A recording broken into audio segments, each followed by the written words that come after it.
Doctor ortho Ayurvedic oil and capsule. अब दर्द भी घुटने टेकेगा।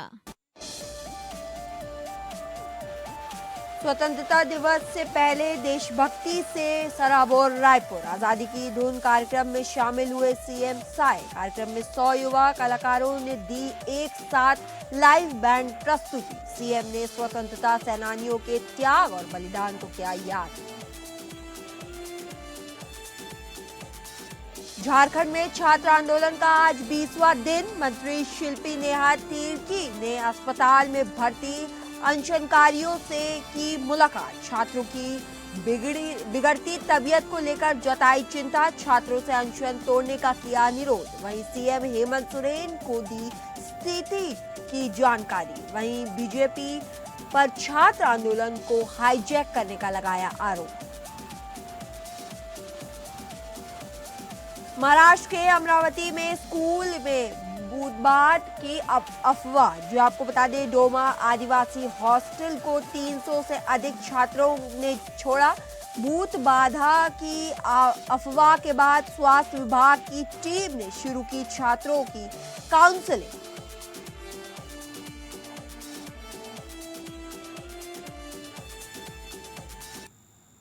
नमस्कार, स्वागत है आप सभी का स्टेट लाइव बुलेटिन में। मैं हूं आपके साथ समृद्धि यादव। चलिए लुक करते हैं आज की खबरों की ओर। पहली खबर राजधानी रायपुर से है, जहां राजधानी रायपुर की शाम देशभक्ति के सुरों से गूंज उठी। पंडित दीनदयाल उपाध्याय ऑडिटोरियम में संस्कृति विभाग के सहयोग से आयोजित आजादी की गूंज समारोह में प्रदेश के अलग अलग आंचलों से आए 100 युवा कलाकारों ने विभिन्न वाद्य यंत्रों के साथ एक साथ लाइव बैंड प्रस्तुति देकर देशभक्ति का अनुपम वातावरण निर्मम किया। आपको बता दें, मुख्यमंत्री विष्णुदेव साय समारोह में शामिल हुए और युवा कलाकारों का उत्साहवर्धन किया। वहीं स्वतंत्रता दिवस से पूर्व आयोजित इस विशेष कार्यक्रम में देशभक्ति के गीतों की मनमोहक प्रस्तुतियों ने उपस्थिति जन समूह को राष्ट्र प्रेम के भाव से सराबोर कर दिया। वहीं मुख्यमंत्री साय ने समारोह को संबोधित करते हुए कहा कि स्वतंत्रता दिवस के उपलक्ष्य में आयोजित आजादी की धुन देशभक्ति की भावना को जन जन तक पहुंचाने और स्वतंत्रता सेनानियों के त्याग, तपस्या एवं बलिदान को स्मरण करने का सुनहरा अवसर है। वहीं आजादी की धुन हमें इतिहास से गौरव का स्मरण, वर्तमान के कर्तव्यों का बोध और उज्जवल भविष्य के निर्माण का संकल्प दिलाती है। इसी के साथ छत्तीसगढ़ के पहली बार 100 युवा कलाकारों द्वारा एक साथ अलग अलग वाद्य यंत्रों पर देशभक्ति की धुनों की प्रस्तुति अपने आप में अनूठा प्रयास है। उन्होंने इस अभिनव आयोजन के लिए संस्कृति विभाग और सभी कलाकारों को बधाई दी है। मुख्यमंत्री ने कहा कि संगीत में भावनाओं को जागृत करने और लोगों को एक सूत्र में जोड़ने की अद्भुत शक्ति होती है। भारतीय स्वतंत्रता आंदोलन में भी गीतों, कविताओं और नारों ने देशवासियों के भीतर स्वाधीनता की चेतना जगाने में महत्वपूर्ण भूमिका निभाई है। इसी के साथ देशभक्ति के गीतों ने कठिन से कठिन परिस्थितियों में हमारे क्रांतिकारियों और सेनानियों का मनोबल बढ़ाया तथा करोड़ों भारतीयों को स्वतंत्रता के लक्ष्य के लिए एकजुट किया। आज भी जब देशभक्ति की धुनें सुनी जाती है तो मन में राष्ट्र के प्रति गर्व और समर्पण का भाव स्वतः जागृत हो जाता है। मुख्यमंत्री साय ने स्वतंत्रता संग्राम में छत्तीसगढ़ के गौरवशाली योगदान का उल्लेख करते हुए कहा कि प्रदेश की धरती ने भी अनेक वीर सपूतों को जन्म दिया। उन्होंने अन्याय और अंग्रेजों शासन के विरुद्ध संघर्ष किया। अमर शहीद वीर नारायण सिंह ने गरीबों और जरूरतमंदों के अधिकारों को ब्रिटिश शासन को चुनौती दी और वहीं मातृभूमि के लिए सर्वोच्च बलिदान दिया। वहीं बस्तर के जननायक वीर गुंडाधुर ने भूमकाल आंदोलन का नेतृत्व कर अंग्रेजी शासन के विरुद्ध आदिवासी समाज की आवाज बुलंद की। ऐसे महान सेनानियों का शौर्य और बलिदान छत्तीसगढ़ की गौरवशाली विरासत है।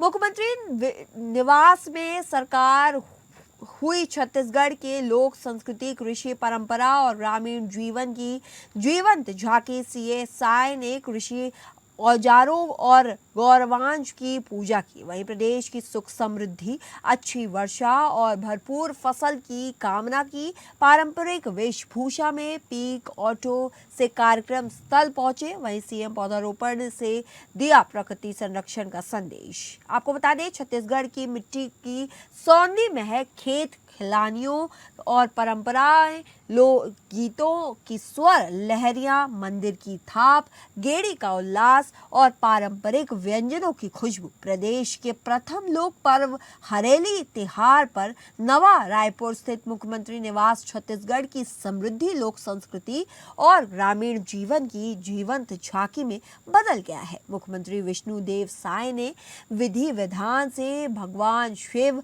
गौ माता और कृषि औजारों की पूजा अर्चना कर प्रदेश में अच्छी वर्षा, भरपूर फसल, किसानों की समृद्धि और सभी परिवारों की सुख खुशहाली की कामना की। वहीं विधानसभा अध्यक्ष डॉक्टर रमन सिंह सहित मंत्रीगण, जनप्रतिनिधि, विभिन्न निगम मंडल एवं आयोगों के पदाधिकारी, किसान और बड़ी संख्या में नागरिक इस उत्सव में साक्षी बने। मुख्यमंत्री विष्णुदेव साय ने प्रदेशवासियों, विशेषकर किसान भाई बहनों और हरेली त्योहार की गाड़ा गाड़ी बधाई देते हुए कहा कि हरौली छत्तीसगढ़ की कृषि संस्कृति, प्रकृति और ग्रामीण जीवन के बीच आत्मीय रिश्ते का उत्सव है। ये पर्व हमें अपनी धरती, पशुधन, कृषि उपकरणों और प्रकृति के प्रति कृतज्ञता व्यक्त करने का अवसर देता है। छत्तीसगढ़ धान का कटोरा है और प्रदेश की बड़ी आबादी की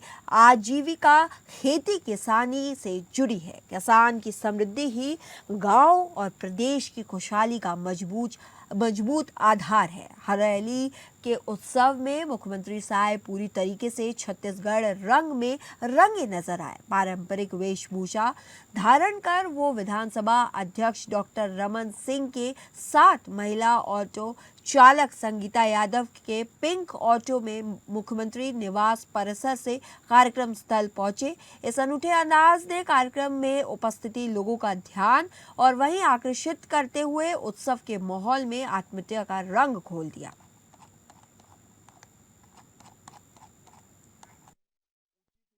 सामान्य त्योहार में भोले बाबा की पूजा करथन, गौ माता की पूजा करथन और किसान मन के उपयोग में जो भी नांगर, बैला, औजार, कुदाली, फावड़ा वो सब के पूजा करथन, प्रकृति के पूजा करथन।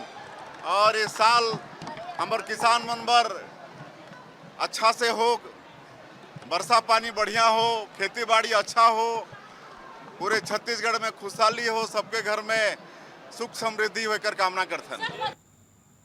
जेपीएससी, जेएसएससी और सीजीएल की परीक्षाओं में गड़बड़ी मामले में विरोध में छात्र आंदोलन का आज 20वां दिन है। तो वहीं अनशन पर बैठे छात्रों से झारखंड सरकार की कृषि मंत्री शिल्पी नेहा तिर्की ने रांची के सदर अस्पताल पहुंचकर मुलाकात भी की। इस दौरान अस्पताल में भर्ती छात्रों ने वार्तालाप करते हुए उन्होंने छात्रों की सेहत की चिंता करते हुए उनसे आंदोलन खत्म करने की विनती की। तो वहीं छात्रों की मांगों को विस्तार से सुनते हुए कृषि मंत्री ने सरकार की तरफ से यह आश्वासन दिया कि उनकी कार्रवाई में किसी भी प्रकार की गड़बड़ी नहीं होगी, बल्कि सरकार की मंशा छात्रों के साथ न्याय करने और शिक्षा प्रणाली में पारदर्शिता लाने की रहेगी। इसी दौरान कृषि मंत्री ने 3 अनशनकारी छात्रों से मुलाकात, अलग अलग बातचीत करते हुए एक एक बिंदुओं पर विस्तार से चर्चा की। इसी बीच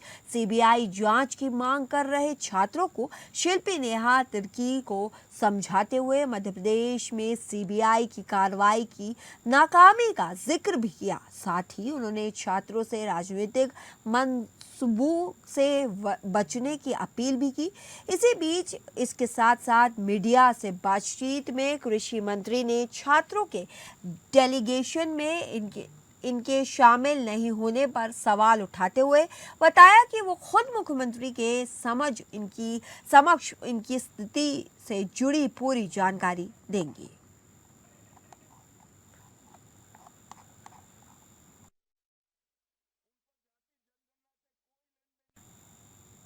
झारखंड विधानसभा में मॉनसून सत्र के दौरान पेश किए गए सीएजी रिपोर्ट को लेकर पूर्व मुख्यमंत्री एवं नेता प्रतिपक्ष बाबूलाल मरांडी ने राज्य सरकार को घेरते हुए कहा कि नियंत्रित एवं महालेखा परीक्षक के रिपोर्ट ने सरकार की प्रशासनिक अक्षमता, योजनाओं के क्रियान्वयन में लापरवाही और वित्तीय अनियमितताओं की गंभीर तस्वीरें सामने रखी हैं। उन्होंने कहा कि गरीबों के घर, ग्रामीण रोजगार और हर घर तक नल से जल पहुंचने जैसी बुनियादी योजनाओं में भी सरकार की कार्यप्रणाली पर बड़े सवाल उठे हैं। रांची स्थित पार्टी मुख्यालय में एक प्रेस कॉन्फ्रेंस के दौरान बाबूलाल मरांडी ने ये भी कहा कि जल जीवन मिशन के क्रियान्वयन में टेंडर प्रक्रिया और काम की गति को लेकर गंभीर अनियमितताएं सामने आई है। कई निविदाओं ने बेहद कम प्रतिस्पर्धा रही और कुछ मामलों में अनुमानित लागत से अधिक दर पर काम दिए गए। सीएजी ने एक ऐसे संवेदक को भी अलग अलग निविदाओं के माध्यम से करीब 148 करोड़ के काम दिए जाने पर सवाल उठाया, जिसकी निविदा क्षमता नकारात्मक थी। नेता प्रतिपक्ष ने यह भी बताया कि प्रधानमंत्री आवास योजना ग्रामीण में राज्य सरकार की देरी का खामियाजा गरीब परिवारों को भुगतना पड़ा। उन्होंने कहा कि सरकार ने छात्रों से बातचीत के लिए 4 मंत्रियों की जो कमेटी बनाई है वो या तो छात्रों से बात करे या फिर उसे भंग कर दिया जाए। वही किया जब टेंडर हुआ, विभाग ने जब टेंडर किया, लेकिन निविदा देने में 6-6 महीना का समय लगा। टेंडर की पीरियड को कम किया 31 से 42 दिन का, यानी निविदा को जो जमा करना की तिथि होते हैं, अच्छी बात है, हम उसके कोई विरोध नहीं करते, क्योंकि इस प्रकार की जल जैसे जो सर्व उपयोगी जो विषय है उसमें अगर कम भी करे तो कोई बात नहीं, चलेगा। लेकिन आप निर्णय में क्या करते हैं साहब, अब निर्णय में आप 6-6 महीना समय लगाते हैं, यानी 26 दिन से लेकर के 157 दिन लगाए, आप इसको समझ सकते हो। फिर उसके बाद जो LOA जो करते हैं। झारखंड के देवघर दौरे पर पहुंचे पूर्व केंद्रीय मंत्री और बीजेपी के वरिष्ठ नेता अश्विनी कुमार चौबे ने रांची में चल रहे छात्र विरोध प्रदर्शन को लेकर हेमंत सरकार पर जमकर निशाना साधा है। जो आपको बता दें, अश्विनी चौबे ने कहा कि जिन छात्रों के दम पर राज्य के विकास की कल्पना की जाती है, हेमंत सरकार उन्हीं छात्रों के विकास को रोकने का काम कर रही है। उन्होंने कांग्रेस और विपक्ष पर भी सवाल उठाते हुए कहा कि दिल्ली में जब छात्र आंदोलन कर रहे थे तब कांग्रेस छात्रों को उकसाने में लगी थी, लेकिन झारखंड के छात्रों के आंदोलन पर कांग्रेस चुप क्यों है। अश्विनी चौबे ने कहा कि बीजेपी झारखंड के छात्रों के साथ खड़ी है। उन्होंने छात्र प्रदर्शन के दौरान सरकार की कार्यवाही को बर्बरतापूर्ण और कायराना हरकत बताया है। अत्यंत ही दुर्भाग्यपूर्ण है जिन मुद्दों को लेकर के झारखंड के छात्र और आम कहा जाए युवा शक्ति जो नई पीढ़ी है वो आंदोलित है। मुझे लग रहा है कि उनके जो मुद्दे हैं वो साफ है, कोई सरकार से इस्तीफे की मांग वो नहीं कर रहे। वो तो कह रही कमीशन में किस प्रकार से धांधली हुई झारखंड के सर्विस कमीशन में, उसकी जांच होनी चाहिए और उसकी जांच सीबीआई से मांग कर रहे हैं। तो फिर सरकार को जांच में आज क्या है, क्योंकि झारखंड के ही पार्टी के लोग उनके कमीशन में पदाधिकारी हैं, मेंबर हैं।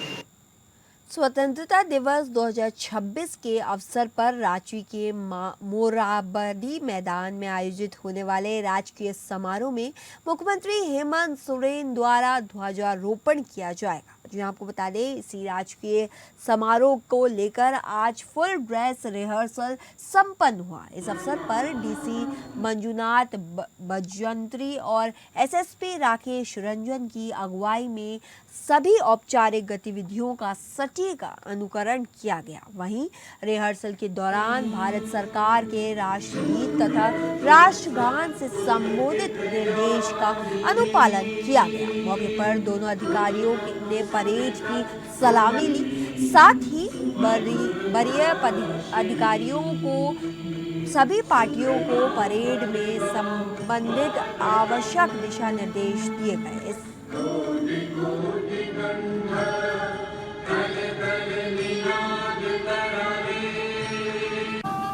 कमांडर अवनीश चतुर्वेदी का बाबी तैनात पुलिस टुकड़ी है उड़ीसा पुलिस।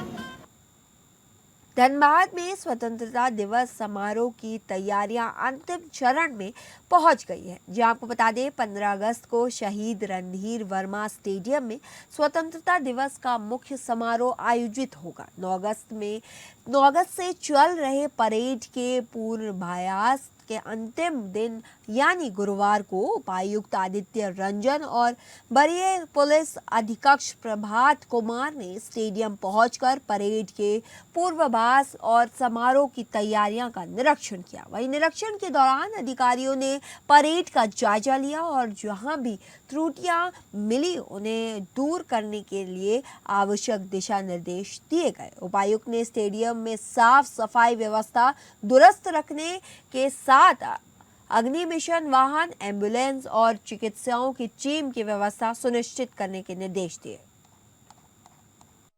भी किए और सभी प्लाटून का निरीक्षण भी किया। और जो प्रोटोकॉल है बस पिछले हर एक साल से इस साल थोड़ा अलग बस इतना है। भारत सरकार की चिट्ठी आई है, राज्य सरकार से भी चिट्ठी आई है कि राष्ट्रगान के साथ साथ पहले राष्ट्रगीत होगा और दोनों बार शुरुआत में भी और अंत में भी। वो भी आज प्रैक्टिस हो गया है और काफ़ी अच्छा प्रदर्शन रहा है सभी कैंडिडेट्स का भी और गायकों का भी। जो परेड की तैयारी हो रही थी उसका अंतिम रिहर्सल था। उसमें हम लोगों ने परेड की कितनी तैयारी है उसका मुआयना किया है। परेड में कुल 10 प्लाटून है, उसके अलावा बैंड की पार्टी है।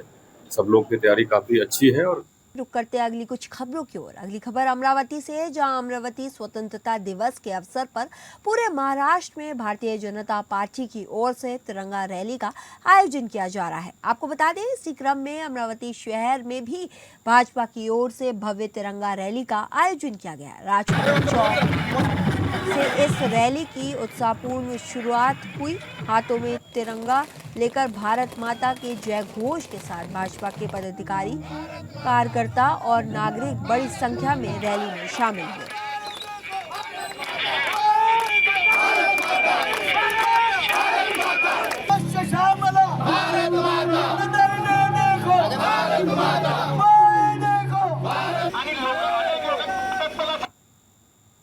अमरावती मेलघाट के धारनी तालुका स्थित डोमा आदिवासी आश्रम शाला में छात्रों को भूत बाधा होने की अफवाह से हड़कंप मच गया। जो आपको बता दें, करीब 7 से 8 दिन पहले आश्रमशाला की 15 से 16 छात्राएं अचानक हंसने और रोने लगी। कुछ छात्राओं ने गुगुराओं की आवाज सुनाई देने की बात भी कही।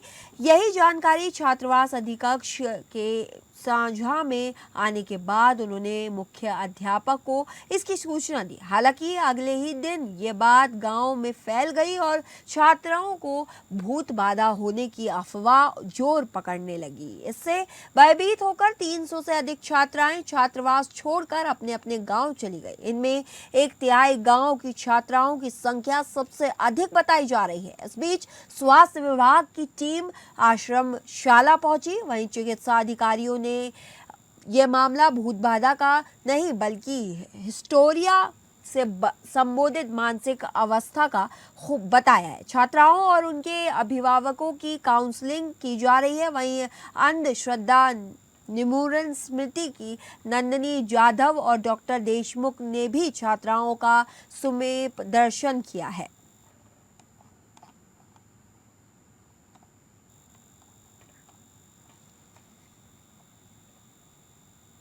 पालघर जिले के तहसील इलाके में 19 वर्षीय युवती के साथ कथित सामूहिक दुष्कर्म का गंभीर मामला सामने आया है। आपको बता दें, पुलिस के मुताबिक घटना 9 अगस्त की थी। बताया जा रहा है कि युवती उमरगांव बीच से लौट रही थी। इसी दौरान तलासरी के पास उनकी 2 पहिया वाहन फिसलकर गिर गई। आरोप है कि मौके पर पहुंचे कुछ युवकों ने युवती के बॉयफ्रेंड को धमकाकर वहां से जाने के लिए मजबूर किया और युवती को पास के एक सुनसान डाक बंगले में ले गए, जहां उसके साथ सामूहिक दुष्कर्म किए जाने का आरोप है। शिकायत के बाद तलासरी पुलिस ने जांच शुरू की है और अब तक 4 आरोपियों को गिरफ्तार किया जा चुका है, जबकि 2 अन्य आरोपी फरार बताए जा रहे हैं। फिलहाल पुलिस गिरफ्तार आरोपियों से पूछताछ कर रही है। वहीं पुलिस युवती के बॉयफ्रेंड की भूमिका की भी जांच कर रही है। वहीं इसी के साथ पुलिस के अनुसार आरोपियों और बॉयफ्रेंड के बीच पहले से परिचय होने की बात सामने आई है।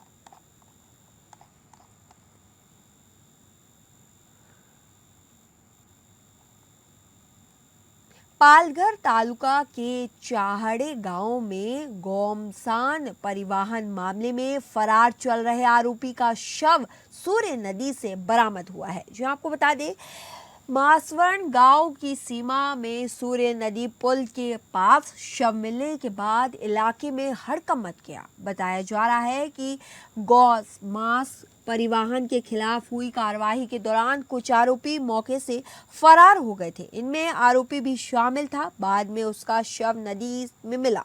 प्राथमिक पोस्टमार्टम रिपोर्ट की मौत की वजह डूबना बताई गई है। वहीं मनोर पुलिस थाने में आत्महत्या मौत का मामला दर्ज किया गया है।